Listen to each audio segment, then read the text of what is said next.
आज मी बनवली मसाला भरली वांगी। त्यासाठी शेंगदाण्याच्या कुटात हळद, मीठ, घरचा काळा मसाला, मटन मसाला, धने पावडर, अद्रक, लसूण, कोथिंबीरची पेस्ट आणि कोथिंबीर चिरलेली टाकून थोडेसे पाणी टाकून हे मिक्स करून घेतलेलं आहे।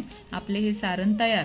तर वांग्यामध्ये हे सारण आपले भरायचे आहे व्यवस्थित। नंतर कढईमध्ये तेल टाकून तेलात जिरे चांगले तडतडले की मग त्यामध्ये अद्रक लसूणची थोडीशी पेस्ट टाकून परतून घेऊया।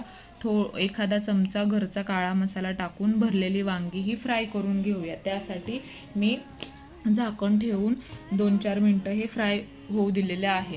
फ्राय केल्यानंतर आपल्याला जो मसाला आहे शेंगदाण्याचा तोही टाकायचा आहे, तोही परतून घ्यायचा आहे आणि आपल्याला जेवढा रस्सा हवा आहे तेवढं मी गरम पाणी वापरलेलं आहे। ते टाकल्यानंतर थोडीशी कोथिंबीर चांगले मिक्स करून झाकून ठेवूया 10 ते 15 मिनिटं आणि बघू शकता भाजी तयार।